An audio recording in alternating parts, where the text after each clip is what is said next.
I want to read to us today from the Gospel of John, chapter 4, that passage where Jesus passes through Samaria and encounters a woman there, a woman well known in the city and likely a woman of striking beauty.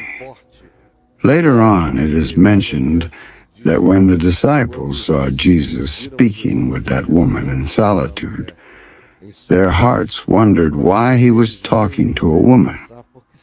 Jesus spoke with many women, and nothing is said to have stirred the disciples' hearts in those instances. However, in this case, it warranted a note in the Gospel, recording the fact that the disciples themselves found the scene intriguing. The man Jesus talking with a woman who, to their senses and perception, appeared to be a woman of striking beauty. The fact is that Jesus met her alone because the disciples had gone to the city of Sychar to buy food. And to summarize this story, which is already well known to everyone, I won't read the entirety of John chapter 4, but I will start from verse 6. There was Jacob's well. Tired from the journey, Jesus sat down by the well around the 6th hour. Then a Samaritan woman came to draw water from the well. Jesus said to her, "Woman, give me a drink," because his disciples had gone to the city to buy food. The Samaritan woman said to him, "How is it that you, being a Jew, ask me for a drink, a Samaritan woman? For Jews have no dealings with Samaritans." Jesus replied to her, "If you knew the gift of God and who it is that is saying to you, 'Give me a drink,' you would have asked him, and he would have given you living water." The woman said to him, "Sir, you have nothing to draw with, and the well is deep. Where then do you get that living water? Are you greater than our father Jacob, who gave us this well and drank from it himself, along with his sons and his livestock?" Jesus said to her, "Listen, woman, whoever drinks this water will be thirsty again, will be thirsty again, will be thirsty again. This is the water of relativity. But whoever drinks the water I will give them will never thirst again. This will last forever. On the contrary, know this: the water I will give them will become in them a fountain of water springing up into eternal life." The woman said to him, "Sir, give me this water so that I won't be thirsty anymore, nor have to come here every day to draw it." Jesus helped her, saying, "Go, call your husband and come back here." The woman answered, "I have no husband." Jesus replied to her, "You are right in saying, 'I have no husband,' for in fact, you have had 5 husbands officially, and the one you now have is not your husband. This you have said with complete honesty and truth." At this point, a conversation begins where the woman says, "I see that you are a prophet," and starts asking about the proper place to worship God, whether it is there or in Jerusalem. Jesus says to her, "Listen, woman, the hour is coming, and it has now arrived, when the true worshipers will worship the Father in spirit and in truth. For these are the kind of worshipers the Father seeks. God is spirit, and his worshipers must worship him in spirit and in truth."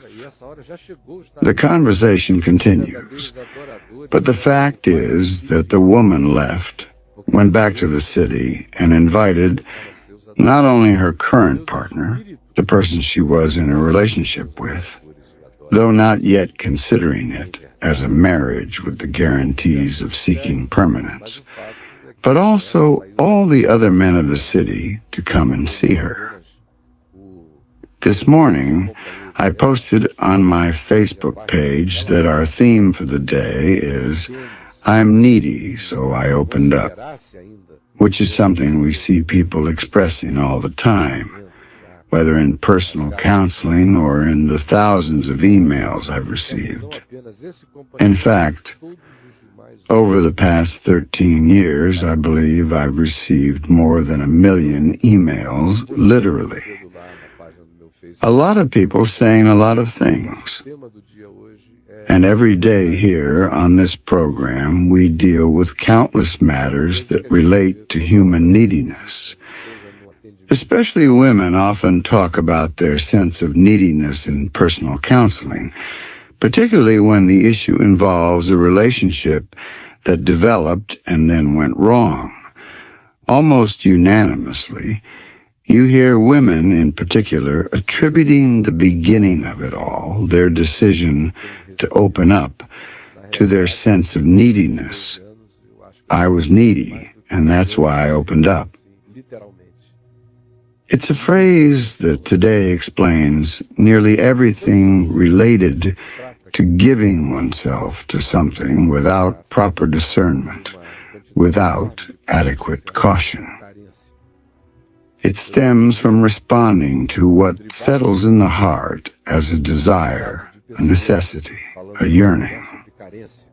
As I've written on my website, the devil dwells at the door of need. The devil also frequently and daily stands at the doors of our needs. He waits for our need. Are you hungry? Turn these stones into bread. Men, on the other hand, express neediness without calling it neediness. It's rare for a man to come to me and say, "I was needy, and that's why I got involved with her." Men usually say something like, "I was horny. I looked at her and I wanted to have her. So I went and did it." Or, Bo, "I saw her and thought, my God, I can't go through life without knowing what this woman is like. This can't be left out of my personal resume, at least not from my memory." Even if it's not about having a continuous relationship with her, it's about experiencing it. It's about telling himself, "I've tasted that fruit." Men, therefore, are much less subjective and much more instinctive in their declarations of need. That's why you rarely hear a man saying, "Oh, this happened to me because I was so needy, Caio, you know? I was just longing for a hug, for a kiss, for conversation, for companionship." Sometimes a man might admit that he missed those things, but even then he doesn't phrase it that way. Instead he says something like, "I met someone so different from the person I was with, or from my wife. She was so sweet, so attentive, so this or that." In general, men don't talk about what they were missing. They focus on what the new person offered. Thus, the language of neediness doesn't manifest as neediness for men. It's expressed as an objectified desire most of the time.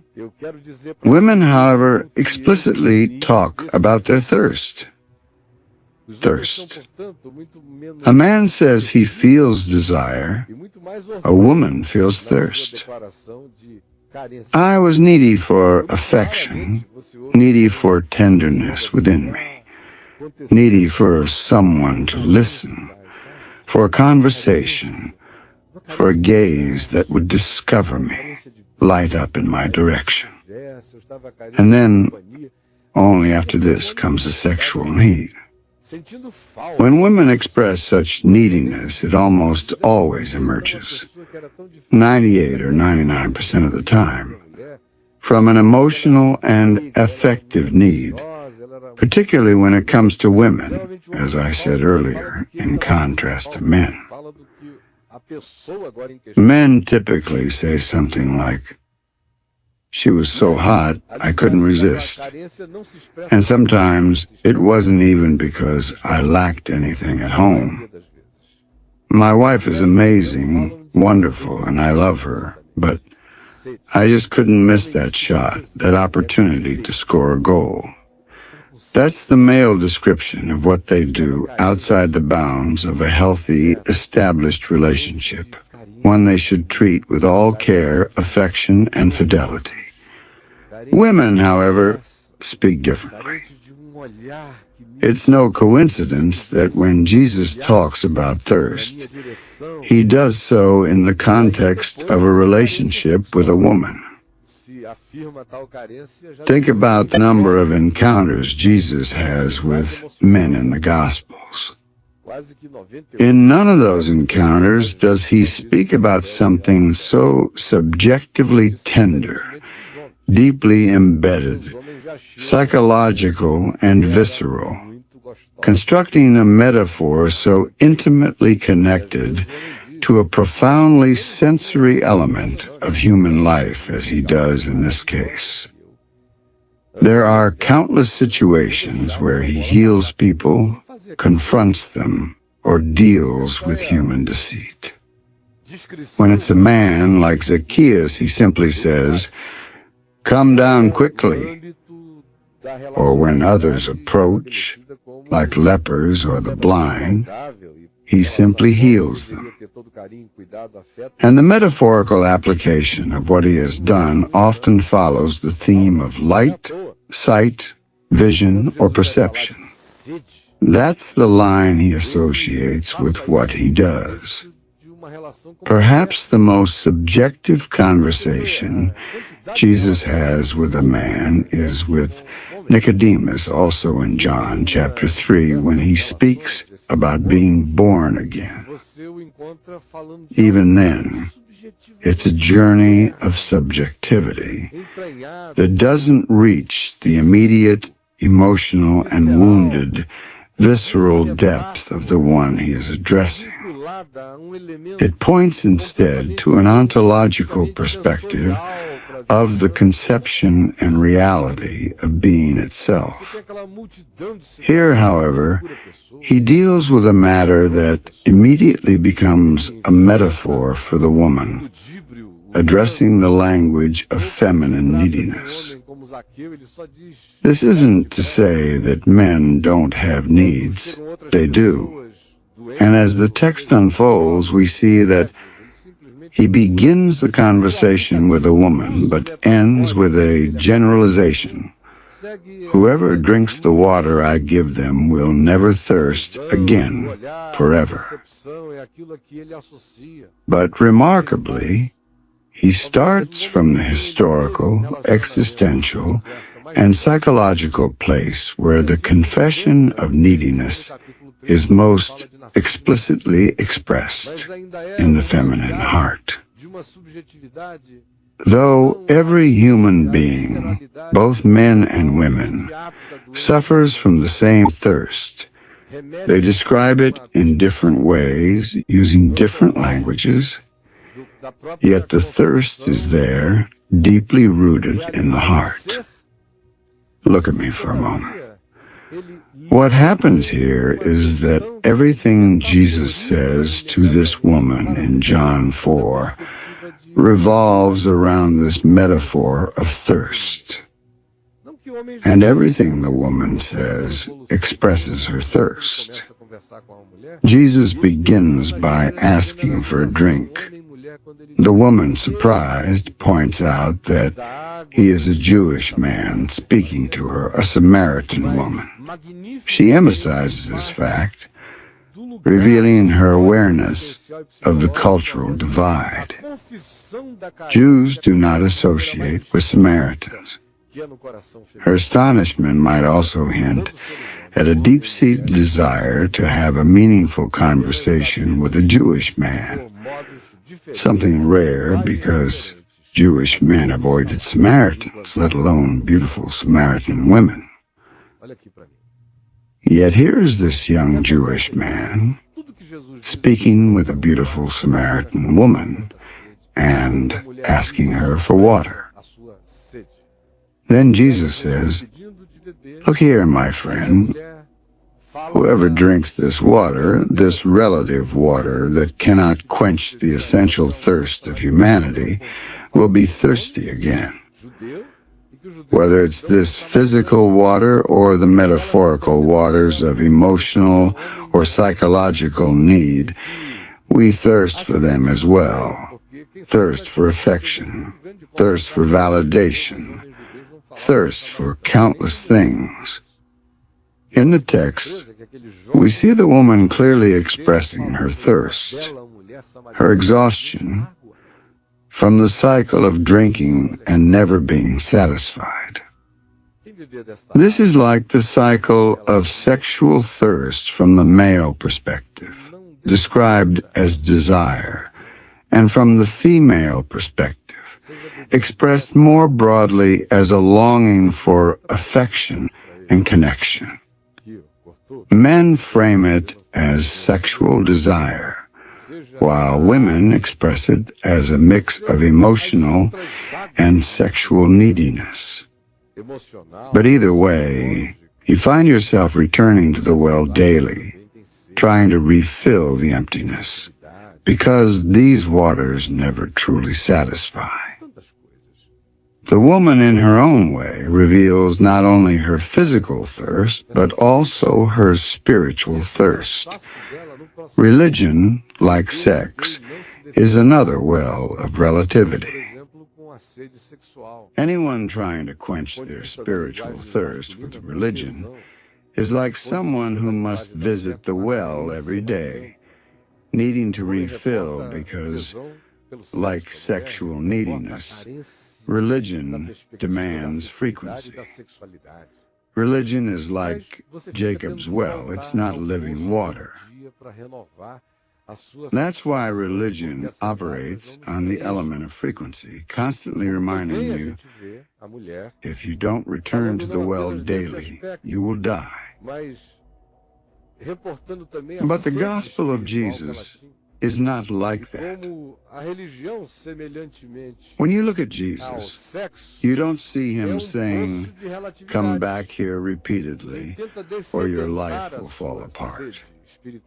On the contrary, Jesus often tells people to move forward, go believe. The most striking example of this is when he speaks to the man from Gadara, from whom he had cast out a legion of demons. The man begs to follow him, an unimaginable request to refuse. But Jesus says, "No, don't come with me. Go back to your home, to your people. Tell them everything God has done for you, how he had mercy on you." This is because the one who gives living water doesn't establish dependence on a routine to validate the gift. Here you see this woman expressing her weariness with the cycle, not just the physical act of drawing water from the well, but the cycles in her emotional, relational, and sexual life. She's had 5 husbands, and now she's in another relationship. Her life reads like a Hollywood portrayal of relationships, an endless pursuit that always leaves her thirsty. And she remains thirsty, tired, unsatisfied, and searching. Just as she reconciled all of this with a certain religious attitude, she went to Mount Gerizim, above Sychar in Samaria, where sacrifices to God were already being made at that time, rather than in the temple in Jerusalem. She asked, "Is this the place where we should worship, or is it in Jerusalem?" She had that concern. Jesus replied, "It's neither here nor there. It's here. It's here." Not in a geographical place, but in a place that isn't tied to location. It's in an existential space, a dimensional place in the heart.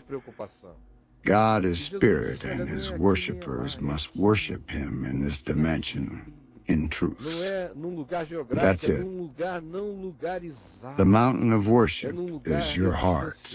It's spirit and truth. Because her thirst was right there.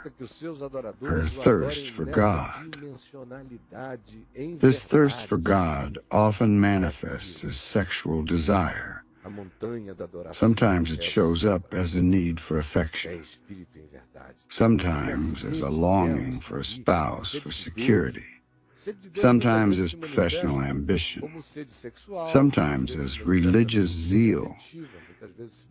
It manifests in countless ways, but deep down, it's the constant, latent thirst for God.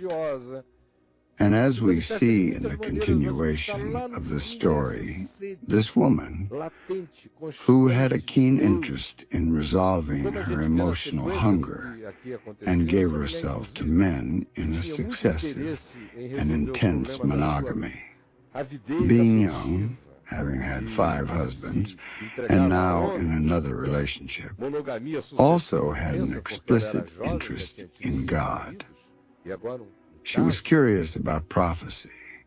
She said to Jesus, "I see that you are a prophet," and sought to understand the meaning of things. She was looking for someone to guide her. And this was her day of grace, because for the first time in her life, she met the one who spoke truth to her, the truth that could fill every agony and search of her heart and bring to an end that endless cycle of torment, this bottomless well where you have to return day after day to drink again and again, because your heart is never full, never satisfied. I'm sharing this with you because I know there are many men who obviously won't admit they're needy. Some men think admitting neediness is a kind of existential or psychological weakness, a language they associate with women.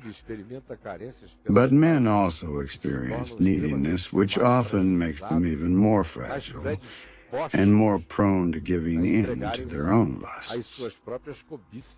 Women, however, express this neediness with absolute clarity in their language. The truth is, though, we should all be saying something else. Instead of women saying, "I'm needy," and men saying, "I'm just feeling lust," what we should all be saying is, "I am covetous. I am deeply and vulnerably covetous. I am irredeemably desirous." Neediness is too neutral a word to describe our covetousness, our desire. Neediness combines desire and covetousness with a sense of necessity and fragility. It tones down the weight of our covetousness and turns us into beggars of existence. This, in turn, creates a kind of self-justification for everything we have given ourselves to, again and again, drinking poisoned water from a well that doesn't satisfy but instead kills. And it kills.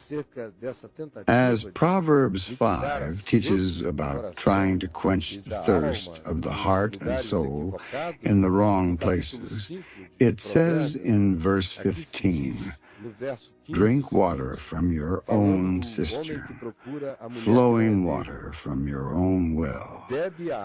In other words, satisfy your thirst in the well of your own wife, my friend, and in the streams of your own fountain.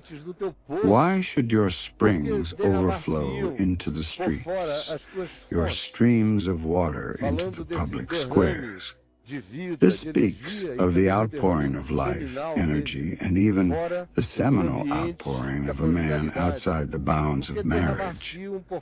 Let them be yours alone, not shared with strangers.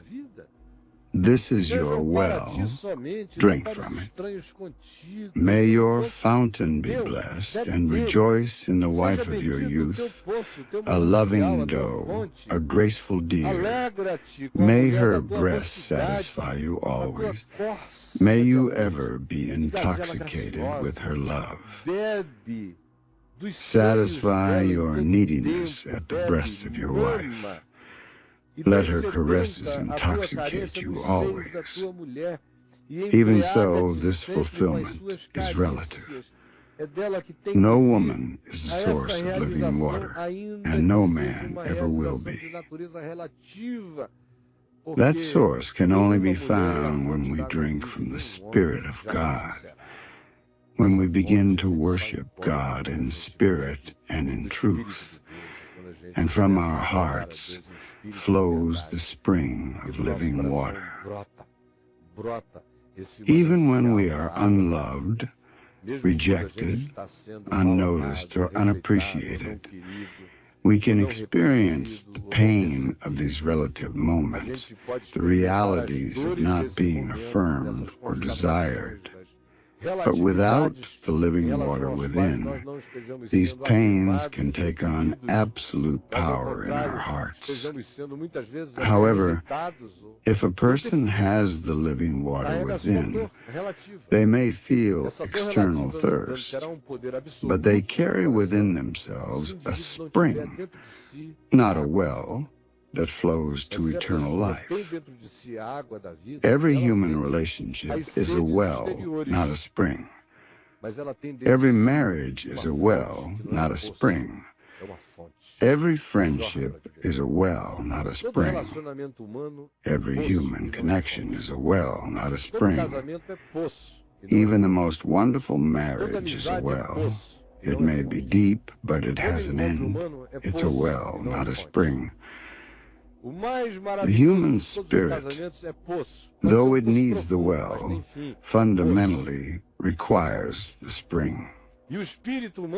The well is a temporal, space-bound palliative that complements the meaning of our journey in time and space. But the spring gives us eternal significance. As a psychological, space-bound being, I need the well too. But I am more than that. I carry eternity in my heart. Without the spring, I cannot truly be. I cannot truly live. I can live without the well, but I cannot live without the spring.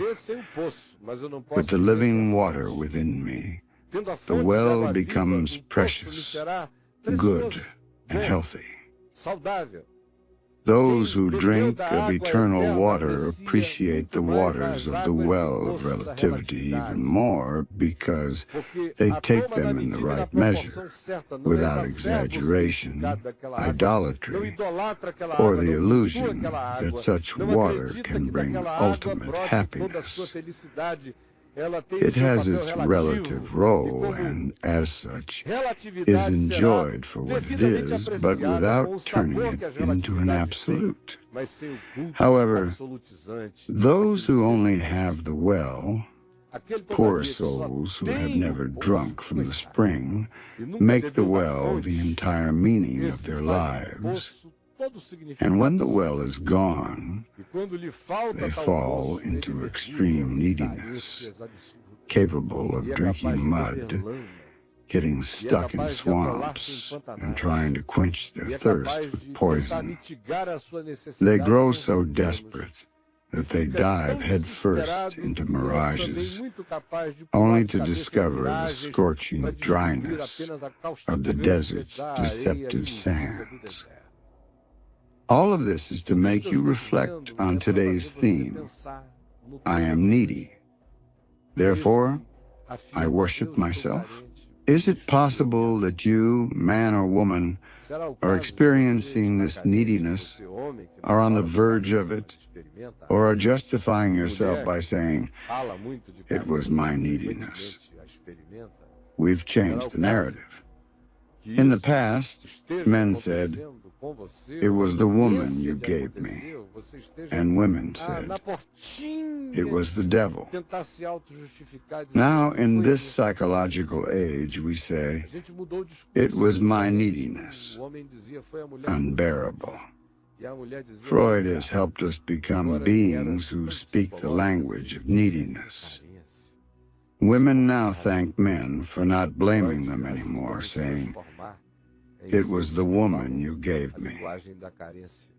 Even the devil, turning to the woman, says, "Well, yes, I took advantage, but it was you who wanted it, my dear." But to say, "It was my neediness," still isn't the truth. That's why Jesus, when the woman said, "I have no husband, Lord," responded, "You're right. You've had 5 husbands, and the one you have now isn't truly your husband. This you've said truthfully, because neediness carries with it much illusion, much self-justification, and plenty of excuses we tell ourselves